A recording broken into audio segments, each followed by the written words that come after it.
back to Wine and Chill, your home for all things legal shenanigans. I'm Stephanie, your friendly neighborhood lawyer. Well, not your lawyer, which brings me quickly to our disclaimer. By watching this video, you understand and acknowledge that this video is for entertainment purposes, and yes, you agree that you have read the full disclaimer down below in the description box. Woo.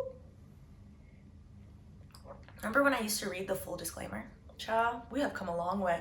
Speaking of which, today is Wednesday, which means it's Wine and Lawsuits Wednesday. And as maybe a little bit cryptic from the thumbnail, I have some interesting ones for you today.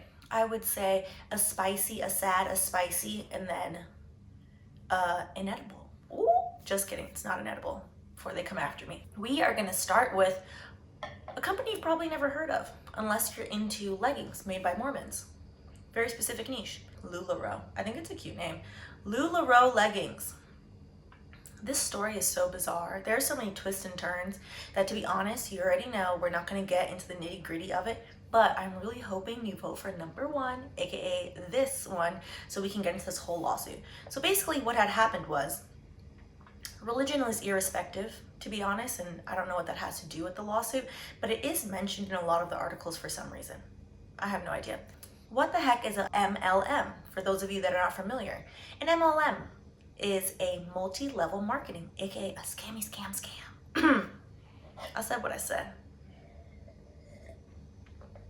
Which you, the seller, in order to work for this MLM, you need to buy in order to sell the product. So you have to pay between $100, $200, $300, $400, $5,000, $10,000 for this specific company to get their product to then sell the product. There are some very successful MLMs that are actually reputable businesses, like Mary Kay, for example. Y'all know everyone has an auntie that used to sell Mary Kay. A lot of MLMs, however, are not credible in the least bit. One of which is, allegedly LulaRoe leggings. So, backstory on LulaRoe. LulaRoe was founded by two twins, and they decided they were going to sell these leggings. And the buy-in price to be a LulaRoe seller was $10,000. Now, strapped with the idea that, dang, I got to pay off these student loans, a lot of people bought into it. To be honest, they were like, okay, whatever, I pay the 10 grand, then I'm going to make 100 grand, I'm going to sell off my student loans. Very popular in the Midwest and the West, particularly Utah, Washington State. This lawsuit is out of Washington State, which the Washington State Attorney General, which is the highest attorney in the state, sued LulaRoe, claiming that their corporate structure violated Washington State's anti-pyramid scheme law. He called them a scam. I mean, according to the Washington State anti-pyramid scheme law, which is why there is a money pyramid in the thumbnail. See what I did there? According to the state's pyramid scheme law, they define any enterprise as a pyramid scheme if they offer the opportunity to earn compensation primarily from recruitment rather than retail sales. There are a lot of these floating around the internet. Y'all have seen them. All of a sudden you're minding your own little business. Next thing you know, a friend from college, a friend from high school pops up in your DMs. Hey, oh my God, I would love to catch up. 2 hours later, they're trying to sell you on buying $10,000 worth of leggings. Or flat tummy tea. Or world vacation. I didn't say it. I've gotten a few of those. And I'm just like, you really? You're doing this? You're doing this. So there's a very in-depth, salacious Buzzfeed article that I will link below that you should read. It's super interesting. So if you want to vote for number one, I think it would be great. We're going to see LulaRoe, the company, settled with Washington State. They had to pay out $4.75 million for allegedly running a pyramid scheme. Remember, when you settle, the charges don't stick, which is why people love to settle, because it saves you money, also can salvage whatever's left of your reputation. And that $4.75 million is going to be paid out to 3,000 Washington residents who felt that they were bamboozled and scammed by said company. So I think this would be an interesting foray into multi-level marketing, what constitutes a pyramid scheme under the eyes of the law, not how you personally feel about it. And does the money really reside over there at MLM, as they like to pretend on social media? Moving on to number two, which is going to be our unfortunate one. And I'm going to precursor this with, I'm not going to read the full allegations of this because, in my opinion, they're very graphic, they're very personal, and for those of you that have been survivors of abuse, I don't want to rehash that for you. So I'm not going to do it, but I think this is a very important case to shine a light. So Mariah Carey's older sister, Allison, is suing Mariah Carey for, specifically in Mariah Carey's memoir that came out last year, there are passages in the memoir where she describes the alleged abuse by her older sister against her. And again, I'm not going to read it. I highly suggest, you get the book. Wonderful book. Queen Mimi is giving it as usual. I really hope, to be quite frank, I don't really want you to vote for this one, but I brought it up and I bring it up for a good reason. If you are a survivor of abuse, it is well within your right for you to heal, and for you to heal through recounting and empowering others that have also survived abuse. You should not be bullied and sued into being quiet. So her sister is suing for IIED, intentional infliction of emotional distress. NIED is negligent infliction of emotional distress, which basically they are how they sound. Intentional infliction of emotional distress is, hey, you did this on purpose. Look what you did. You're purposely trying to make me upset. You prove IID by showing like your doctor's receipts, your psychiatric receipts, say if like your life was changed, you lost your job, things like that. Negligent infliction of emotional distress is, oh, you're a careless person and your carelessness has caused me distress. I mean, child, sometimes I feel like we could sue corporate America for our negligent infliction of emotional distress. So that is what that is about. Yeah, if y'all vote for that, I'm gonna be honest, we're not gonna do it. We're not gonna do it because I completely am fully in support of victims airing their abusers the fuck out. I am.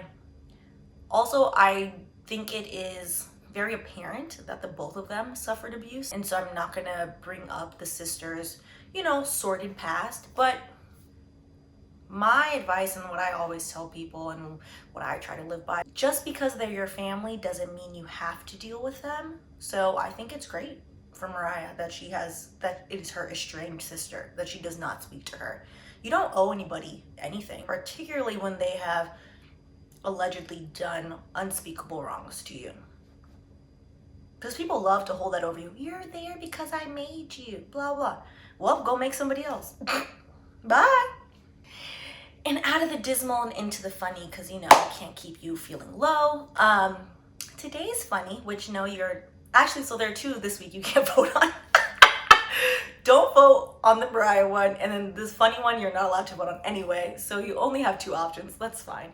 We're gonna talk about Subway. So yes, the chicken of the sea reference is no, not because Jessica Simpson still does not know whether or not tuna from Chicken of the Sea is chicken or tuna. It's because people are suing Subway over whether or not their tuna is real. If that joke went over your head, wow, enjoy your youth. So Subway is being sued, alleging that their tuna is not actually fish. I'm gonna say this one good time. I have never eaten Subway tuna. However, I have eaten Subway subs, and as someone who has enjoyed a delectable, perfect public sub, it don't taste the same from my consumer experience, which is why I don't eat Subway. Say that for myself. So instead of, deciding like, we're just gonna keep this in court, keep this out of the press, like we have to just do a sample test and show like, hey, this is actually fish. Subway, social media team, most likely the social media interns at these corporate companies are just a wild bunch, has decided to poke jokes at this lawsuit. Exhibit A. Who allows these social media interns to be so bold? You really shouldn't try to combat a lawsuit with cheeky tweets, because then said cheeky tweets will just get used as evidence in the lawsuit that you're taking it for puppy show. But who am I to tell them that? Last but not least, peeps, this you can vote for. So this is technically number 2. We're gonna talk about Amazon. First and foremost, this is not really relevant to the case, but did you know that Big B put in his resignation as Amazon CEO? By Q3, he'll be resigning. I'm a little bit afraid. It scares me a little bit. Amazon was sued by the FTC, Federal Trade Commission. If you're not familiar with the FTC, I did a video on the FTC suing Facebook, so I'll link that in the card so you can watch that. The FTC basically protects consumers' rights.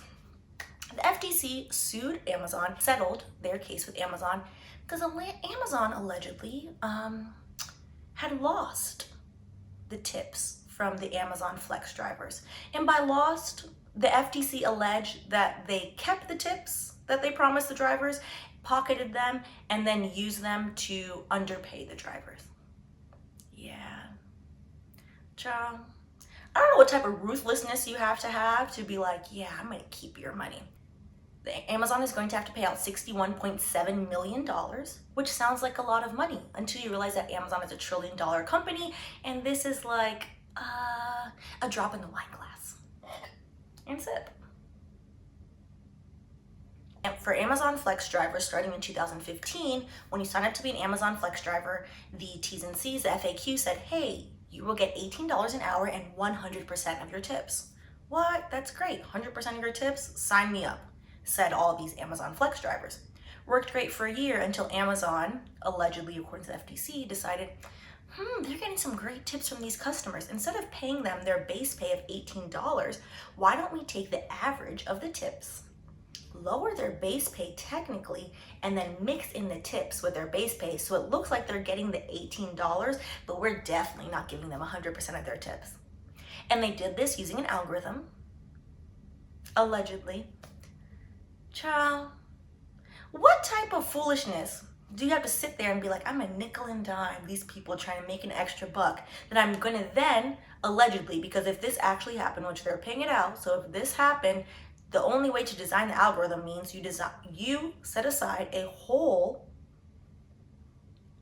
small engineering team to design an algorithm to figure out what the math was for the average tip in certain areas to then use the algorithm to then pay people less. What kind of foolishness is this? And that's the thing when you settle cases, when you settle them, it's always going to be alleged, even if you have to pay it out, because at that point you haven't fully litigated in court, which is why companies love to settle things. It's also cheaper for them, but gosh, I really wish things would be fully litigated because you're never found guilty when you settle. There's never really any responsibility. Like paying $61 million, like they owe the people the money. And this all happened because the drivers over a period of 2.5 years started to realize like, hey, wait, I dropped this off at Susie's house. I was really nice. I sent her the picture. I made sure everything looked good. I left her a chocolate. Susie gave me $10. I was like, wow, great. Susie gave me $10. I got my paycheck and I was like, this math is not mathing. These big businesses love to take people for idiot. You can vote for one or two, so either the MLM alleged pyramid scheme of the leggings or Amazon and their settlement with the FTC for $61 million for misappropriating drivers' tips. I owe y'all some long form videos. I have calculated your votes. This weekend, I have set aside some time, so they're coming. Don't worry. Some of y'all vote for all three, which throws off my math because y'all know math is not my ministry. Somebody did mention using the poll option. I don't know if YouTube got rid of it or I, as a tech lawyer, am just shameful and not technologically savvy. I can't seem to find it, but we'll figure it out. Don't worry. And as usual, thank you for watching. Thank you for tuning in. And don't forget to vote for one or two because, yes, narrow the options. All right, I will see you in the next video.